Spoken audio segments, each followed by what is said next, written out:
A woman who loves being alone. The truth is, a woman who has embraced solitude knows the value of her own company. She is comfortable dining alone and finding joy in her own presence. She doesn't seek validation through others, understanding her self-worth deeply. Her strength is a testament to the experiences she's endured. It's in these moments of challenge that she's forged her resilience and recognized her true value. When such a woman chooses to let someone into her life, it's a privilege not to be taken lightly. She mirrors the energy she receives, expecting respect and sincerity in return. Remember, a woman's strength is often like that of a tea bag, only revealed when faced with adversity. So if you're fortunate enough to connect with a woman of this caliber, cherish and honor that chance. Her strength and self-assurance are not to be underestimated.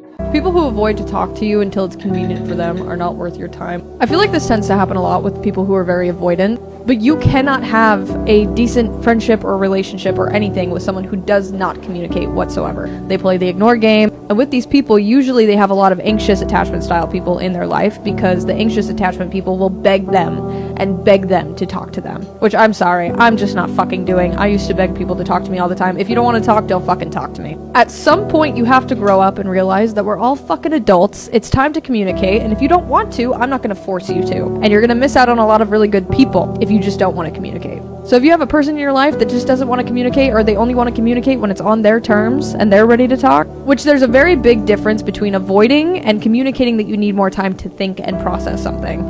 If you tell me like, hey, I'm going to need some time to like think on this and sit on this, then that's fine. But just flat out ignoring someone and not talking to them at all, sorry, could not be me. You should never be begging anybody to be communicating with you. And that's one of the biggest lessons I've ever fucking learned. And you know I love you.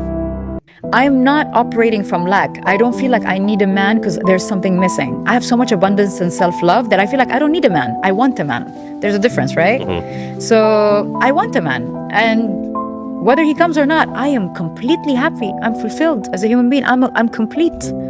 So whether it comes or not, I'm okay. But would I want it? Yes. I love love. Why not?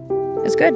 But if you're lacking something and you're searching from a place of lack, if you're thirsty enough, you'll drink from any cup. Mm-hmm. And that's why you have to always have abundance. The most peaceful people that I know and the most wise people that I know are the ones who have created enough internal space to be able to allow all the parts of themselves to coexist despite the contradictions. So they have room for their creativity, they also have room for their fear. They have room for their dignity, they also have room for their shame.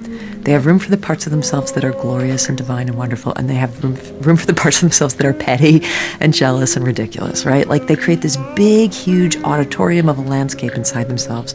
They don't kick any parts out. Because guess what? You can't. No matter how well you treat a man, if you're not the woman he truly cares for, he will never appreciate your efforts. There's no greater misery than trying to be the right one for the wrong man. Even when you are giving your best, he will still make you feel like you are not enough. Stop trying to revive what's already dead. Stop forcing connections. Most men only focus on what they want, and they rarely consider the sacrifices you made. But when the right man comes along, you'll know, because communication and attention will come naturally, and you'll finally feel truly valued and respected. I don't care if you're wearing clothes from the local thrift store that cost 50 cents. You're still worth it. I don't care if you made the biggest mistake in your life. You're still worth it. That's how life works. It just is. You are born worthy. I know you told your friend you're not okay, and tell me what's wrong and why you never said you felt that way. And guess you're trying to stay strong and fake a smile until I look away. But I've known you too long, it hurts to watch your blue eyes fade to gray as you fade away, as you fade away. Yeah, I'm about to fade away, cause every time I wake up I feel like it's Monday. Something's going wrong with all the chemicals up in my brain. All of a sudden I don't look at anything the same way. Gotta build up of my thoughts sitting in an ashtray. I'm sorry that I'm so... You're a big girl now. Try to figure out how to stop complaining all the time and start actually solving the problems on your own. You know, for example, if you feel like you're not happy, figure out on how you're gonna be happy.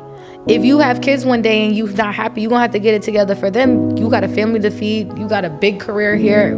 Get yourself together. Nobody's in charge of your happiness. You gotta grow up. That's what I'm telling myself. So that's exactly what I did. You meet people on the same level of psychological wound as you. Oh. You also leave people where if you evolve out of that and they haven't been able to. Wow.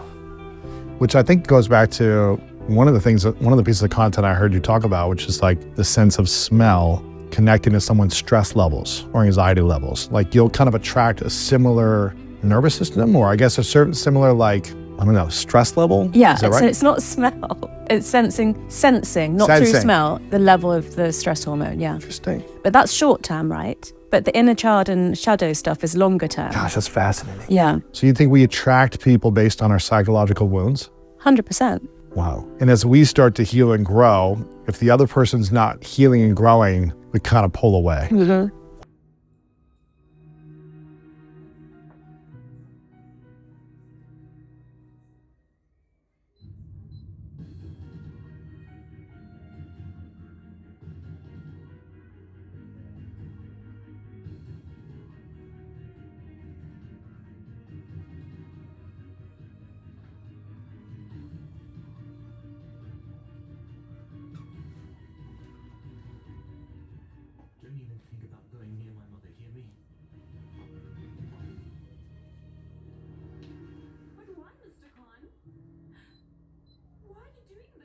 You asking me why?